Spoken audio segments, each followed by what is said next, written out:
بسم اللہ الرحمن الرحیم. عن ابی الجہیم بن الحارث بن صمۃ رضی اللہ عنہ قال. حضرت ابو الجہیم بن حارث بن صمہ رضی اللہ عنہ سے روایت ہے، کہتے ہیں مررت علی النبی صلی اللہ علیہ وسلم وہو یبول، کہ میں نبی صلی اللہ علیہ وسلم کے پاس سے گزرا جب کہ آپ وضو کر رہے تھے. فسلمت علیہ، میں نے نبی صلی اللہ علیہ وسلم کو سلام کیا. فلم یرد علیہ، تو آپ نے میرے سلام کا جواب نہیں دیا. حتی قام الی جدار، یہاں تک کہ آپ ایک دیوار کے پاس کھڑے ہوئے. فحتہ بعصا کانت معہ، تو آپ نے عصا سے جو آپ کے ساتھ تھا اس دیوار کو کھروچا. ثم وضع یدیہ علی الجدار، پھر اپنے ہاتھ آپ نے دیوار پر رکھے. فمسح وجہہ وذراعیہ، پھر آپ نے اپنے چہرے اور ہاتھوں کا مسح کیا. ثم رد علیہ، پھر اس کے بعد آپ نے میرے سلام کا جواب دیا.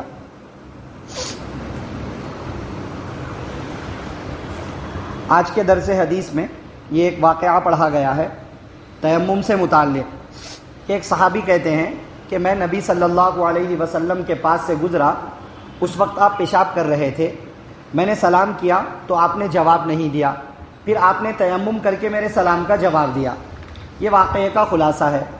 تو اس حدیث سے کئی باتیں معلوم ہوتی ہیں. ایک تو یہ کہ کوئی شخص پیشاب اور دیگر پیشاب، بڑی حاجت چھوٹی حاجت کے اندر مشغول ہو اور کوئی اس کو سلام کر دے، تو اس حالت میں سلام کا جواب نہیں دینا چاہیے، کیونکہ سلام ہو یا سلام کا جواب ہو اللہ کا ذکر پر مشتمل ہے، اور اللہ کا ذکر ان حالتوں میں کرنا جائز نہیں ہے، اجازت نہیں ہے اس کی. تو اس سے یہ مسئلہ معلوم ہوا کہ پیشاب وغیرہ کی حالت میں ہو تو کسی کے سلام کا جواب نہیں دینا چاہیے. دوسرا، آپ صلی اللہ علیہ وسلم نے تیمم کر کے سلام کا جواب دیا. حالانکہ اس وقت میں وضو کرنا بھی پاسبل تھا، کچھ دور جانے کے بعد وضو کا پانی ہوتا، آپ وضو کر کے سلام کا جواب دیتے. لیکن سلام کے جواب کی اہمیت کو بتانے کے لیے آپ صلی اللہ علیہ وسلم نے یہ عمل کیا کہ اگر آپ صلی اللہ علیہ وسلم وضو کر کے سلام کا جواب دیتے تو اتنا ٹائم اس کے اندر لگ جاتا کہ سلام کرنے والے صاحب وہاں سے گزر جاتے اور ان کو سلام کا جواب نہیں مل پاتا. تو ان کو جواب دینے کے لیے آپ صلی اللہ علیہ وسلم نے امیڈیٹلی اس وقت میں تیمم کر لیا، تیمم کر کے سلام کا جواب دے دیا. تو اس سے یہ بات معلوم ہوئی کہ اگر کوئی شخص ذکر کرنا چاہتا ہے، اللہ کا نام ذکر کرنا چاہتا ہے اور وضو پاسبل ہے اس کے لیے، لیکن ٹائم ہے اور وہ فی الحال سلام کے جواب جیسا ذکر کرنے کے لیے تیمم کر کے جواب دے دے، تو وہ پاک تو نہیں شمار کیا جائے گا، لیکن پاک جیسا شمار کر لیا جائے گا. کیونکہ پاک تو تیمم سے تب شمار ہوں گے جب پانی نہ ہو یا پانی کا استعمال کرنا نقصان دہ ہو، تو پاک شمار کیے جائیں گے.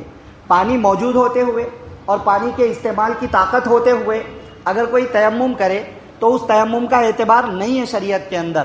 مگر آپ صلی اللہ علیہ وسلم نے ایسا کر کے امت کو یہ مسئلہ بتلانا چاہا ہے کہ اگر کوئی شخص صرف ذکر کرنا چاہتا ہے، کوئی قرآن کی تلاوت کرنا نہیں چاہ رہا ہے، کوئی نماز پڑھنا نہیں چاہ رہا ہے جس کے لیے وضو کی ضرورت ہے، صرف ذکر کرنا چاہ رہا ہے، ذکر کے لیے ویسے بھی وضو کی ضرورت نہیں ہے، لیکن پھر بھی کوئی تیمم کر کے ذکر کرنا چاہ رہا ہے تو کر سکتا ہے. اور اگر ایسا شخص تیمم بھی نہ کرے اور ویسے ہی ذکر کر لے تو ویسا بھی جائز ہے، کوئی حرج کی بات نہیں ہے. لیکن جیسے کہتے ہیں نا کہ ذکر کے لیے وضو ضروری نہیں ہے، مگر وضو کر کے ذکر کرے تو بہتر ہے. اسی طرح تیمم کے حکم آنے کے وقت میں بھی ذکر کے لیے تیمم کی ضرورت تو نہیں ہے، مگر تیمم کر کے اگر کوئی ذکر کر لے تو اچھا ہے، کوئی حرج کی بات نہیں ہے. یہ بھی مسئلہ بتلانا تھا. تیسرا، ایک اور مسئلہ اس سے یہ معلوم ہوا کہ آپ صلی اللہ علیہ وسلم ایک دیوار کے پاس گئے اور دیوار کو تھوڑا سا کھروچا عصا کے ذریعے سے، پھر آپ نے اس پر ہاتھ مار کر کے مسح کیا. مطلب دیوار تو ایسی چیز ہے جس پر مٹی نہ ہو تب بھی آپ ہاتھ مار کر تیمم کر سکتے ہیں. اگر وہ دیوار سیمنٹ کی ہو اور اینٹوں کی بنی ہوئی ہو، اس کے اوپر کلر پینٹ نہ ہوا ہو، تو آپ ویسے بھی ہاتھ مار کر کے دیوار پر مسح کر سکتے ہیں. لیکن اگر دیوار ایسی ہو کہ جس کے اوپر کلر پینٹ ہو گیا، مانے الگ سے پینٹ ہوا ہے اس کے اوپر، تو وہ پینٹ والی دیوار کے اوپر ہاتھ مار کر مسا نہیں کر سکتے ہیں، چونے والی دیوار پر کر سکتے ہیں۔ چونا الگ چیز ہے، پینٹ الگ چیز ہے۔ چونا تو وہ زمین کی جن سے ہی ہوتا ہے، وہ دیوار کے اندر گھس جاتا ہے پورا، تو چونے والی دیوار پر تو مٹی ہو یا نہ ہو ہاتھ مار کر مسا کرنا جائز ہے، مگر اگر دیوار پینٹ کی ہوئی ہو تو پینٹ والی دیوار پر ہاتھ مار کر مسا نہیں کر سکتے ہیں، اس کو کھروچ کے جب مٹی نظر آئے تو مٹی کی جگہ پر ہاتھ مار کر مسا کریں گے، تو پھر ہاتھ مار کر تیمم کریں گے تو تیمم شمار کیا جائے گا، ٹھیک ہے۔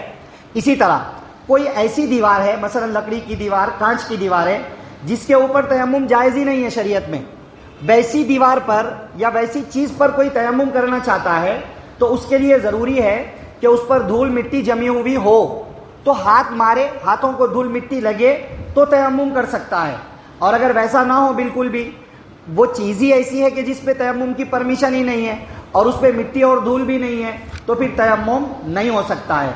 تو آپ صلی اللہ علیہ وسلم نے تھوڑا کھروچ کے مٹی نکال کے یہ سارے مسائل کی طرف امت کو توجہ دلا دی کہ اگر دیوار ایسی ہو جس پر پینٹ ہو چکا ہو، یعنی جس پہ تیمم جائز نہیں ہے، کھروچ کے مٹی آنے کے بعد تیمم کرنا، یا ایسی چیز ہو جس پر تیمم جائز ہی نہیں ہے اس پہ ہم کرنا چاہ رہے ہیں، تو دھول مٹی ہو تو تیمم ہو سکتا ہے، ورنہ تیمم نہیں ہو سکتا ہے۔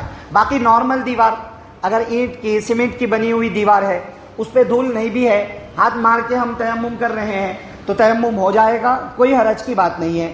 یہ مسئلہ بھی اس میں معلوم ہوا۔ باقی سب سے اہم چیز جو اس کے اندر بتلائی گئی وہ یہ ہے کہ کسی کے سلام کے جواب کی اہمیت، وہ بہت اہم چیز ہے۔ اگر کسی نے سلام کیا اور ہم نے سن لیا اور ہمیں پتہ چل گیا کہ فلاں نے سلام کیا ہے، تو اس کا جواب دینا چاہیے، جان بوجھ کر کے جواب نہ دینا یہ اچھی چیز نہیں ہے، ایک مسلمان کا حق ضائع کرنے کے برابر ہے۔ اس لیے یہ دو چند باتیں آج کے درس حدیث سے ہمیں معلوم ہوئی ہے، اس کی طرف بھی توجہ دینی چاہیے۔ الغرض دعا فرمائیے کہ اللہ تعالیٰ مجھے، آپ کو، سب کو حدیث کی ان قیمتی باتوں کو سمجھ کر عمل کی باتوں پر عمل کرنے، بچنے کی باتوں سے بچنے، عقیدے کی باتوں پر عقیدہ رکھنے کی توفیق نصیب فرمائے، آمین۔ سبحان اللہ و بحمدہ، سبحانک اللہم و بحمدک، ونشہد